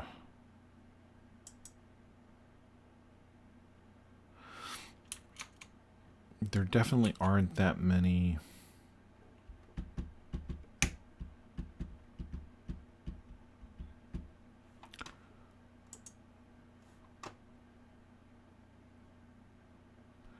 I mean, in and of itself, I think X is fine? No. Is it?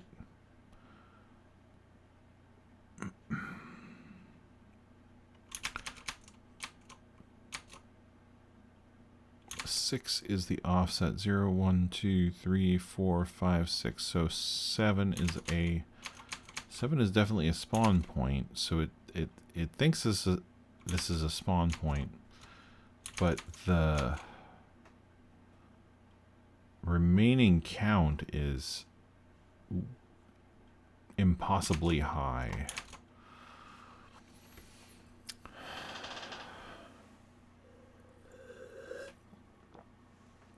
Somehow, so it didn't make it worse. We just fixed one. Didn't make it worse. We just fixed one problem, which is that it was incorrectly spawning an entity that type that didn't exist because of memory corruption. But now we have another problem, which is that we are spawning too many things.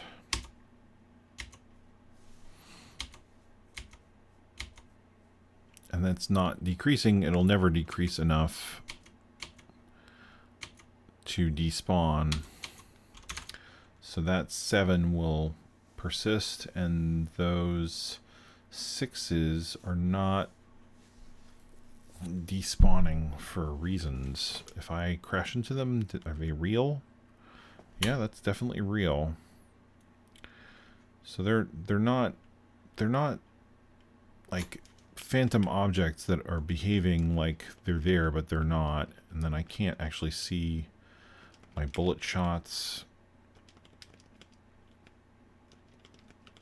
This is just like more memory corruption, it seems like.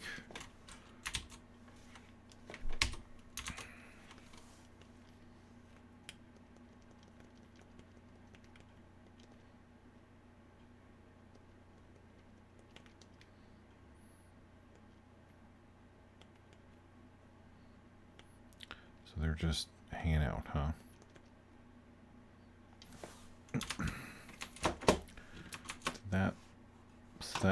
That made the game slightly happier that those sprites are gone.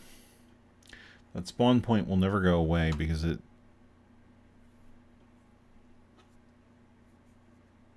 can't. I guess the only thing I would do differently, okay, so what we can do for the spawn point is we should probably check to make sure that this isn't already 0 somehow. Load A,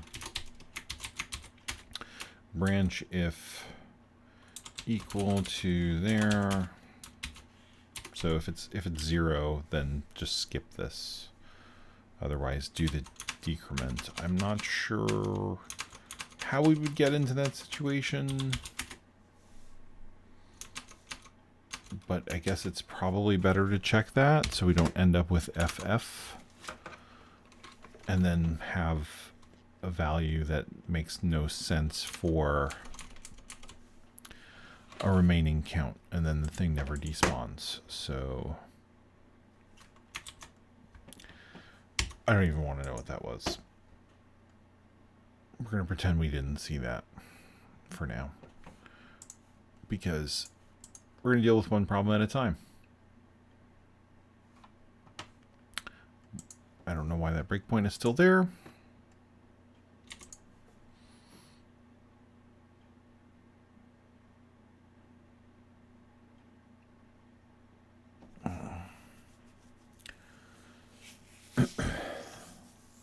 Oh, I think I know what the problem is. I wonder if adding the map object on the scrolling is also corrupting. Yeah, it could be, right? Because we're loading the object and then we're assuming that it worked. So load A T1, compare it to FF, branch if equal to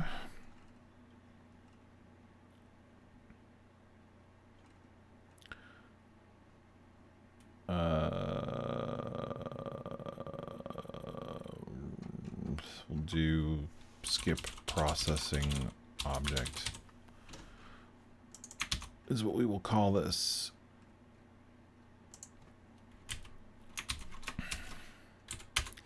We still want to increment y and x there. I don't think we have anything. Oh, we're still incrementing. Boo. So I've got to add to y because it is normally incremented through here. And if I don't do this, it's going to probably break things. So how many increments do we do? 1, 2, 3, 4, 5, 5.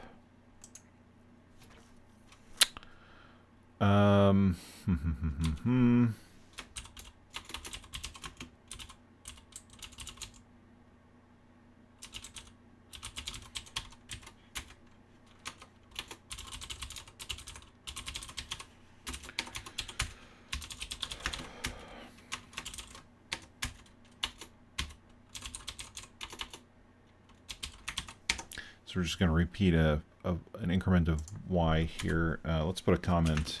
Increment y 5 times to bump it along the same as if the object were processed, but obviously we can't do that here since it was not added.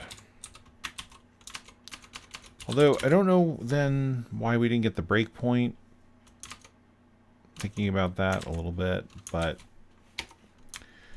again, probably should have done that anyway. So it's not bad that we're doing it now. I just don't know that that's going to solve the problem. We'll see.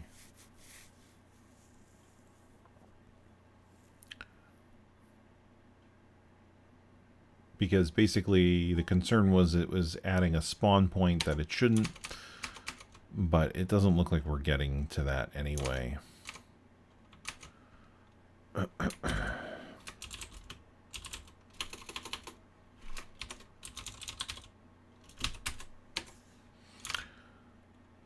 Does it not show that code? Skip processing object. Skip processing object.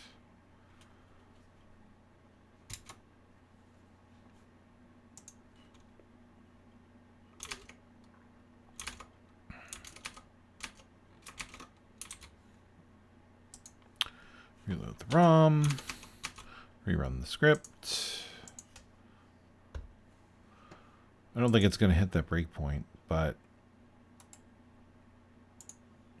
let's just confirm. Yeah, okay. So, what is causing this now? That was the obvious one, I guess. So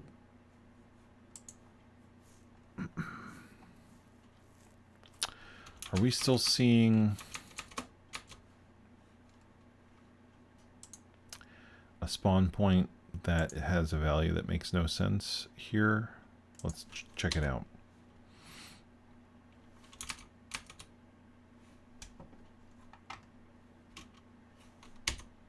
Yeah, 12 makes no sense.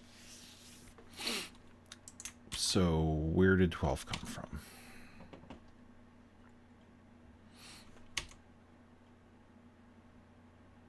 Oh, dummy. Wrong spot for the breakpoint. So far, these make sense, these values. So we're not seeing anything super crazy.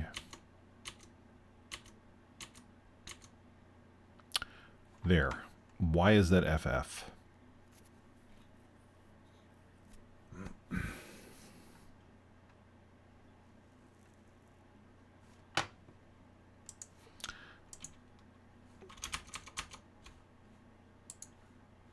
Is it just something dumb that I made a mistake on? Where it's not handling that properly still?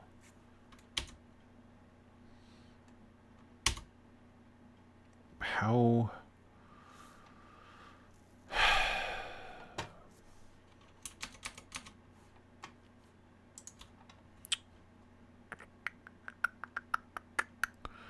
Uh, 37.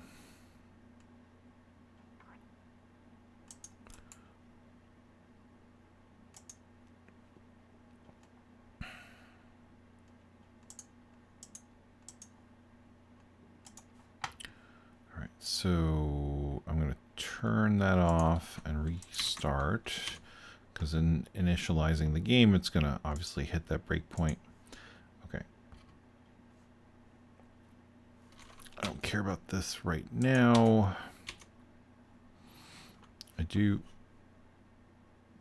Wait, failed to add entity is being called? Oh, damn it. Am I seriously that dumb?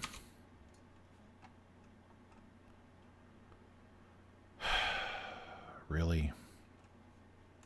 Same problem as before, where I'm just making assumptions about the fact that it is going to jump over that, because somehow it's going to know. Yeah, not exactly. So that was the problem. It was coming through and processing this and messing that up. So let's try that again.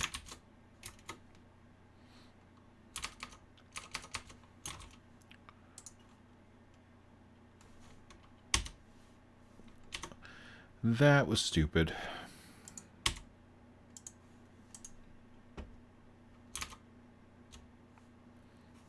Okay, yeah, I don't want the breakpoint there. I want the breakpoint there.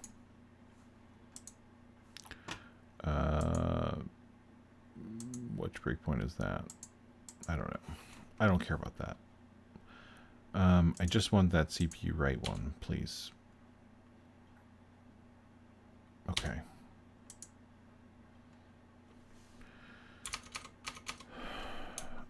Let's do this.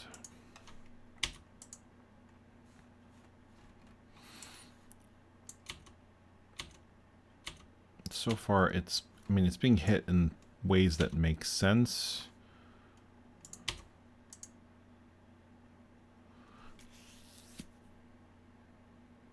Okay.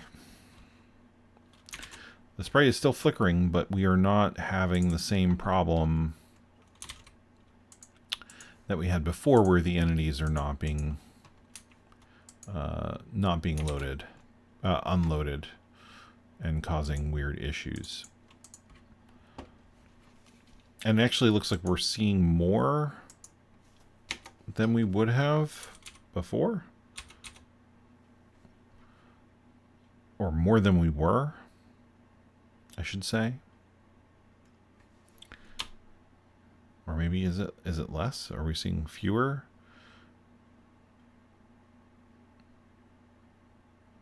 No, it's still quite a few.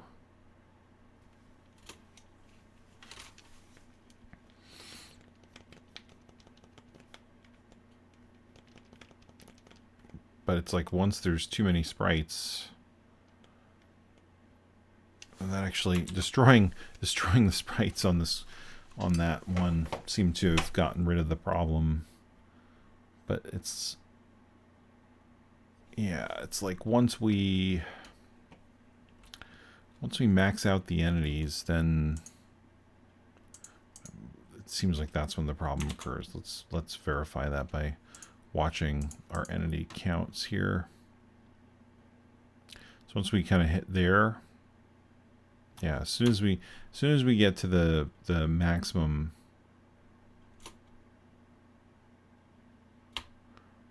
it's like that's as soon as that problem starts.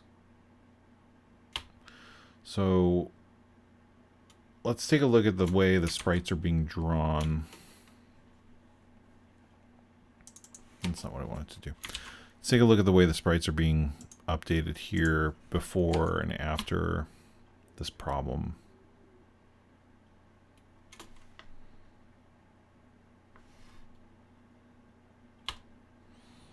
Are we just running out of hardware sprites and the code is not handling that correctly? What I don't understand about this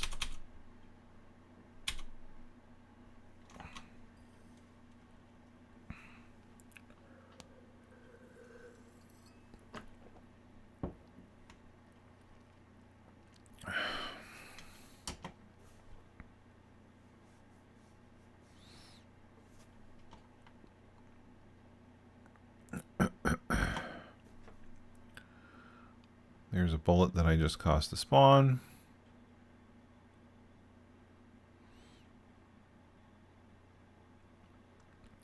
So we have enough sprites right now, but as soon as we get to, I think, where, yeah.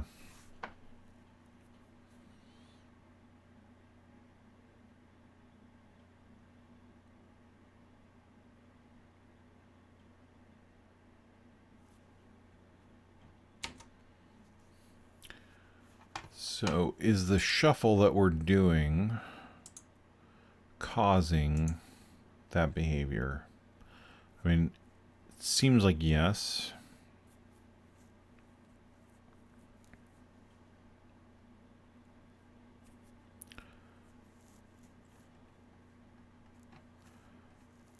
We're also not...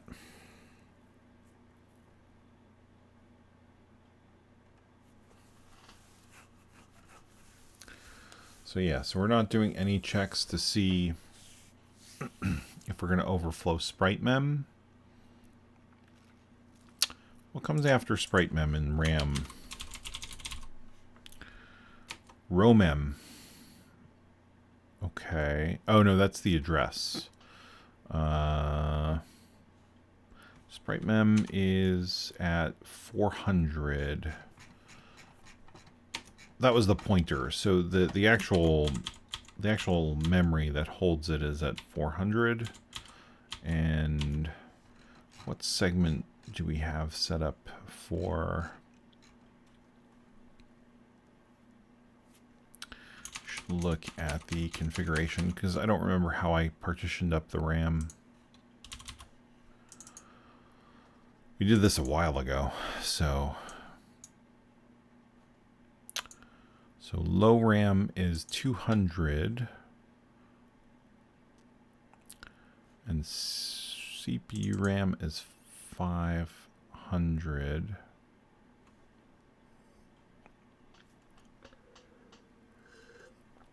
So there's a gap.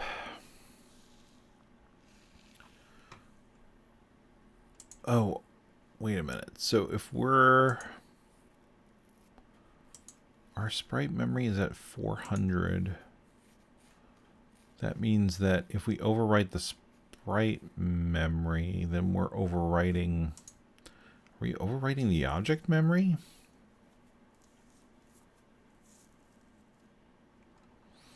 That would seem like it would have bigger consequences. But we could probably see that happen.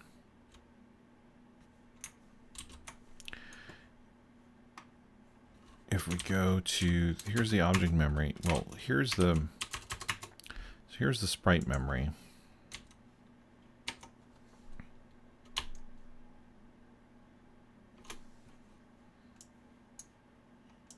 Oops, why is it stuck going backwards? Don't do that. Now it's going too slow. So here's our sprite memory up in this area up until 500, right?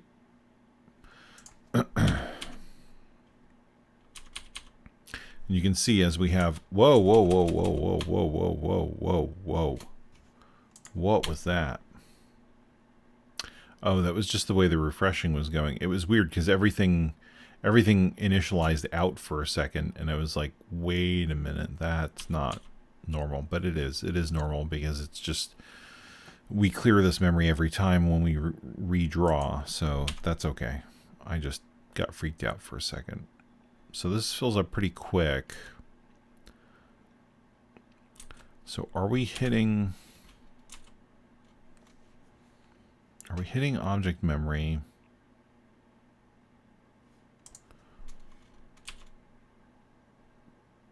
That would be weird because then the player that's the first entity would be showing some sort of sign of some issue.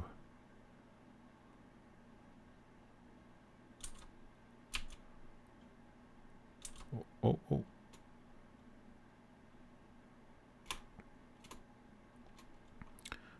Why are you going? No, stop. I'm trying to go back just a little bit, and it's like backing up 5 or 6 seconds worth of... That is just not... Oh, messing. Come on. I guess I have too many windows open. Let's try that again.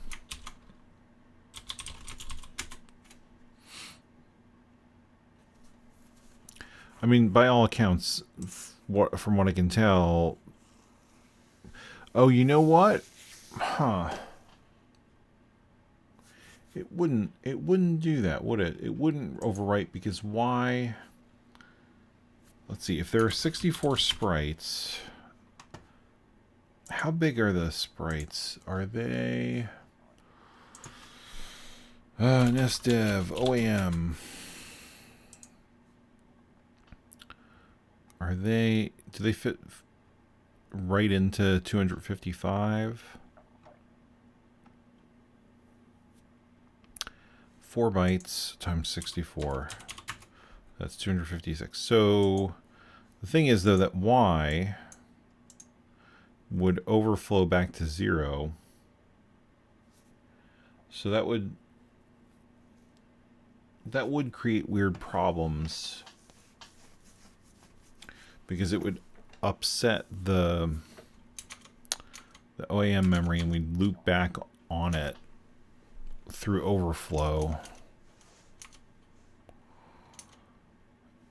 I could see it doing that.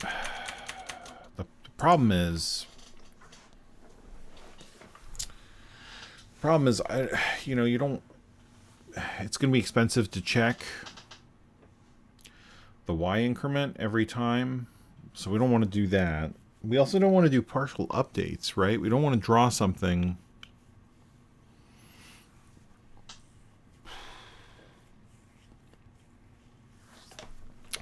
like if, for example, if we're at a point where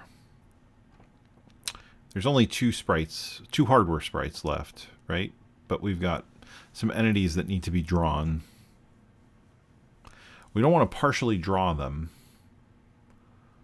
which is what's going to happen. Well, there's a few things that's going to happen. One is that we're going to partially draw them at the end of the sprite list in hardware, and then we're going to then overwrite the sprites at the beginning of the list. So maybe what we need to do is we need to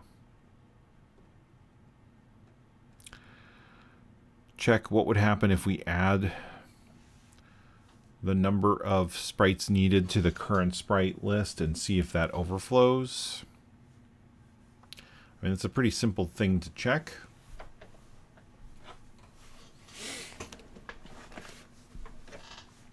And then that way we only do the check once before we draw the thing instead of after every increment, so we don't do partial draws. And then that should fix the problem insofar as we're seeing, we're seeing weird updates with too many sprites.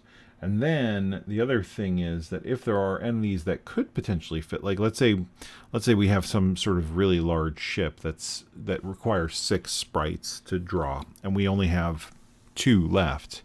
Well, then we could potentially update the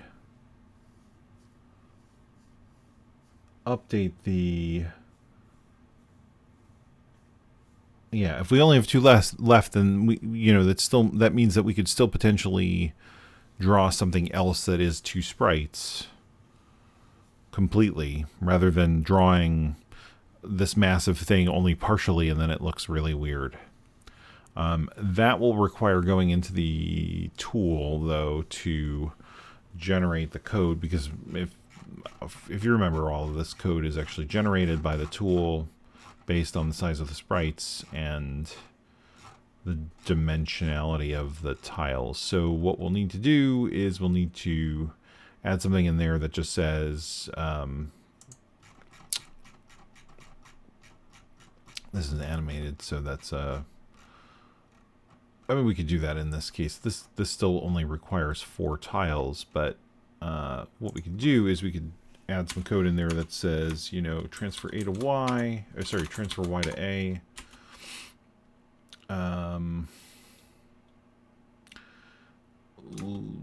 Clear carry, add carry, and then whatever the value is, like 4. And that could be hard-coded as literal because the tool can generate that. And then branch if carry is set to, you know, check and sprite, something like that. I think that's the right place to jump to. I'm not 100% correct. I'm not 100% sure on that, but so basically, you know, add 4 to y to y's value and see if we overflow. And if we overflow because the carry bit is set, then don't bother.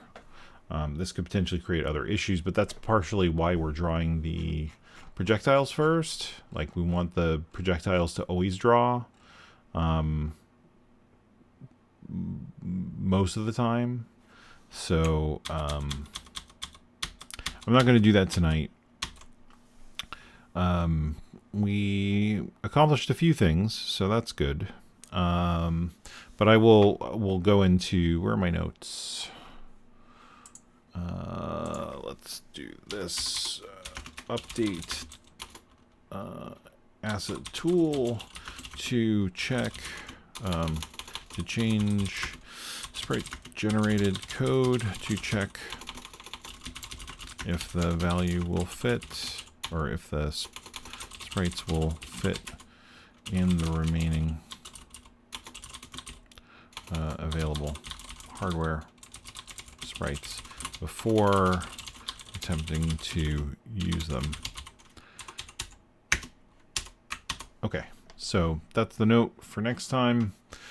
Hopefully Thursday we'll be able to do this, and we'll make that work and see if that fixes the flickering problem. I think it will, just because we're getting into territory where we shouldn't be modifying the memory, and so it's just bad in general. So we want to fix it, and hopefully that also fixes the visual problem we're seeing. But anyway, as always, thank you for watching. If you want to follow me on Twitter, I am at Clearvis. I am also on Video Game Sage as Zelius. You can email me at zelius@gmail.com. I try to answer comments on the video posted to YouTube pretty quickly. It's been a little bit challenging for me in the last few weeks, but that hopefully will change, and I will be able to get back to people sooner. What else? I'll post this to YouTube. Feel free to like and subscribe for updates on videos if you can't be here live in the stream. I am starting work again on the Zero Pages episode 6, and I am planning to deliver that in the next month or so. So hopefully you guys will be excited about that, because I know people have been waiting for that update, and that's been a long time coming. But thanks for watching. Have a good night, and I will see you next time. Have a good one.